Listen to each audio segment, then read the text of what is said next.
Junie B. Jones is a graduation girl. Written by Barbara Park. Chapter 5. $1,000,000.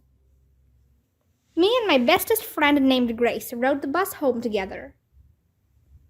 We held our boxes very tight on our laps, and we didn't open them. We are being careful about our graduation gowns, aren't we, Grace? I said. We are being careful not to soil them. Yes, said that Grace. We are.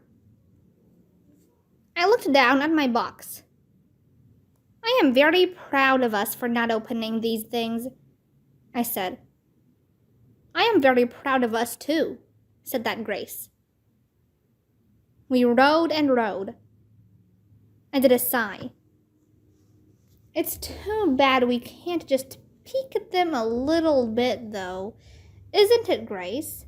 I said. One teensy peek wouldn't even hurt anything, I bet. That Grace didn't say anything. I tapped on her. Okay, here's what I'm thinking, Grace.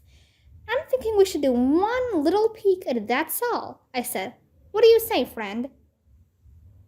Grace made her voice very loud. No, Junie B, no, we are not allowed to. Can't you follow orders? Huh? Do you want to soil these things? I did a huffy breath at her. But peeking will not even soil them, Grace, I said. Peeking is just looking with your eyes, only faster. Only too bad for me, because Grace kept on saying no, no, no. And so I had to wait and wait for that stubborn girl to get off the bus before I could peek. After she was gone, I looked at my box, zippity quick. And what do you know? I didn't even soil anything. I got off the bus and ran to my house. My grandma, Helen Miller, was babysitting my brother. She was feeding him a snack in his high chair. Grandma Miller, I got my cap and gown. It is right here in this box, I said. Would you like me to try it on for you, Grandma? Huh, would you? Grandma Miller clapped her hands. Of course I would, she said, real thrilled. Try it on right now. Okie dokie, I said. Then I quick put on my cap and gown, and I danced all around. See me, Grandma? See what I look like? I look like a graduation girl, I said. I hopped around Ollie's high chair. My teacher said not to play in this, but hopping is not the same as playing, I said. Just then I heard the front door open. And hooray, hooray! Mother was home early from work. Her whole mouth came open when she saw me. Oh my goodness, she said. Look how cute you are. I know it, Mother. I know I am cute, I said. I look like $1,000,000 in this get-up. I twirled all around in front of her. See me twirling, Mother? Twirling is not the same as playing, I said. After I stopped twirling, I fell down on the floor. Falling on the floor is what comes after twirling. It cannot be helped normally. Mother picked me up. Maybe you should take this off before you get it dirty, she said.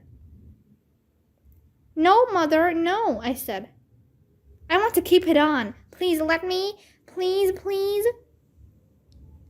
I quick ran to Ollie's high chair, and I ducked down behind it. Ollie peeked around at me. He had sloppy on his face. I am not a sloppy baby like Ollie, I said.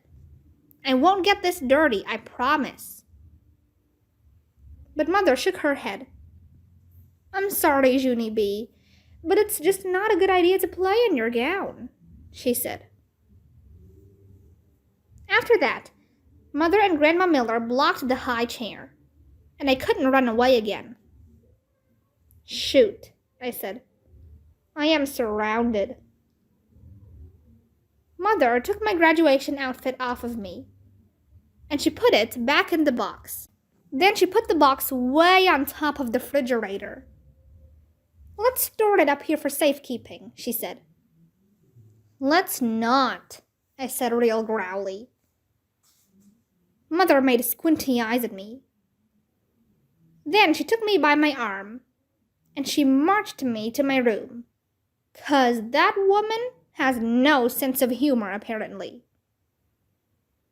She shut my door and left. I flopped on my bed very glum. My stuffed animals were very glum, too. Everybody thinks I am a sloppy baby, but I'm not, I said. I don't think you're a sloppy baby, said my stuffed elephant named Philip Junie Bob. I don't think you're a sloppy baby either, said my Raggedy Ann named Ruth. My Raggedy Andy named Larry did a sigh. I wish your mother didn't put that cap and gown box on top of the refrigerator, he said. Me too, said Philip Junie Bob.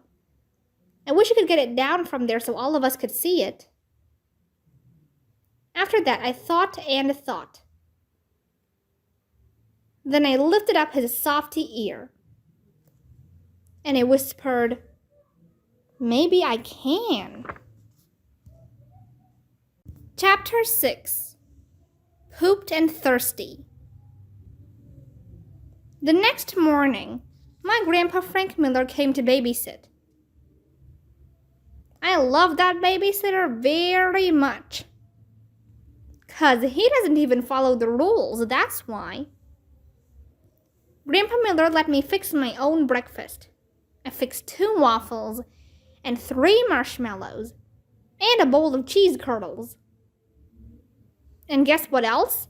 My grandpa let me pour my own grape juice, and I didn't spill one single drop. See, Grandpa? See how careful I am? I said. I am not a sloppy baby, right? Grandpa Miller was feeding Ollie. Right, he said. My eyes looked up at the refrigerator. I hopped down from my chair. Alrighty, Frank, I guess I'll be getting out of your hair now, I said. If you'll just hand me that box from the top of the refrigerator, I will be on my way. Just then, baby Ollie started to cry. Grandpa Miller patted him. I tapped my foot. Yeah, only I'm waiting, Grandpa, I said. Finally, Grandpa Miller stood up and got my box. He started to look inside.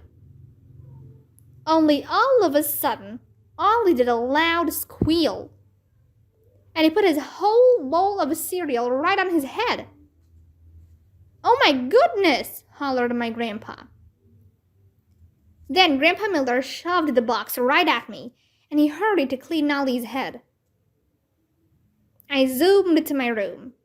Then I locked my door, and I waved my box all around. I got it, guys, I got it. I got it, I said. Hooray, said Philip Junie Bob. Hooray, hooray, said Raggedy Ruth and Raggedy Larry. After that, I set those guys on my bookshelf, and I put on my graduation gown. See me, friends? I said. See how cute I look? I am a graduation girl, see? Wowie, wow, wow, they hollered. After that, I danced and skipped and hopped and twirled, 'cause they wouldn't stop cheering, that's why. Finally, I flopped on my bed. Okay, that's enough, people, I said. I am pooped and thirsty. Me too, said Raggedy Larry. I am pooped and thirsty too. I wish we could get something to drink, said Raggedy Ruth. Just then, a brainstorm came right in my head. Hey, wait a second. I just learned how to pour grape juice without spilling a drop, I said. And so I can go get us some, maybe. Yes, said Philip, Johnny, Bob. Yes, yes, said Raggedy Ruth and Raggedy Larry. I hurried to my door and listened in the hall. Grandpa Miller was giving Ollie a bath. Shh, I whispered to my friends. You wait here, I'll be right back. After that, I tippy-toed to the kitchen, speedy quick. And I poured us a cup of grape juice. And I tippy-toed right back again.